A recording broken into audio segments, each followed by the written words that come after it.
मेजबान है। वहां के राष्ट्रपति लूला डी सिल्वा प्रधानमंत्री नरेंद्र मोदी का स्वागत करते हुए दोनों ही नेताओं ने गर्मजोशी के साथ एक दूसरे से मुलाकात की है, गले मिले हैं और ये अपने आप में दोनों नेताओं की पर्सनल केमिस्ट्री के साथ दोनों देशों की बढ़ती दोस्ती के नए आयामों को दिखाता है और बेहद महत्वपूर्ण, भले ही जया भाषा का अंतर हो लेकिन बात आगे बढ़ेगी, ये निश्चित तौर से दिखाई पड़ रहा है। तो भाषा कोई बाधा नहीं है यहाँ पे। बिल्कुल, और ये जो तस्वीरें हैं जिस तरह से प्रेसिडेंट लूला उनसे मिले हैं, ये गर्मजोशी, मुस्कुराहट हम पहले भी देख चुके हैं कई मंचों पर।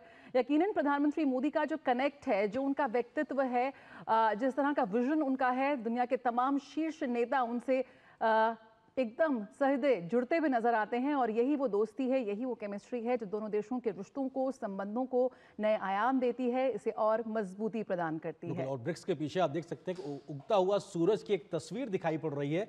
तो निश्चित तौर से दुनिया में उभरती हुई जो एक मंच है अपने आप में, उस लिहाज से ब्रिक्स अपनी मौजूदगी दर्ज कराता हुआ दिखाई पड़ रहा है और हम जानते हैं कि अगले वर्ष भारत की अध्यक्षता होगी ब्रिक्स में।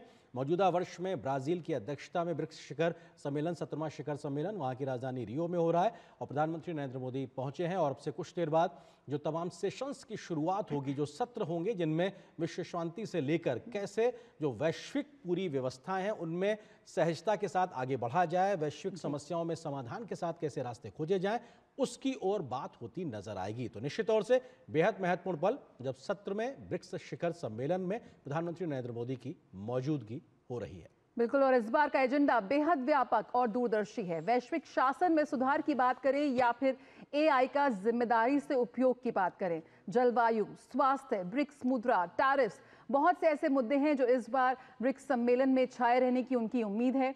भारत और ब्राजील के बीच गहराते रणनीतिक संबंधों पर भी हम बात करेंगे, चर्चा करेंगे और उस पर भी होगी हमारी खास पेशकश। किस तरह से ब्रिक्स विश्व व्यवस्था में एक नया अध्याय रचने को तैयार है, इसी की एक शुरुआत यहाँ पे हो चुकी है, इसी की एक शुरुआती तस्वीर इस वक्त हम देख सकते हैं। बिल्कुल, 2006 में एक विचार के साथ ब्रिक की शुरुआत हुई थी, BRIC। 2010 में साउथ अफ्रीका जोड़ा तो ब्रिक्स हो गया। उसके बाद 2023 और 24 और 25 ऐसे वर्ष रहे हैं जब ये विस्तारित समूह हुआ है। ब्रिक्स अब 11 पूर्णकालिक सदस्य देशों के साथ में अपनी मौजूदगी दर्ज करा रहा है और हम जानते हैं किस प्रकार से पिछले वर्ष 6 देशों को ब्रिक्स की सदस्यता दी गई है, जबकि 10 देश पार्टनर देश के तौर पर अपनी मौजूदगी दर्ज करा रहे हैं। तो अपने आप में बेहद महत्वपूर्ण ऐसा मंच, डिफरेंट अलग अलग क्षेत्रों के तमाम देश इस मंच पर मौजूदगी के साथ में विश्व अर्थव्यवस्था के लिहाज से अगर बात की जाए तो अपनी मौजूदगी दिखा रहे हैं।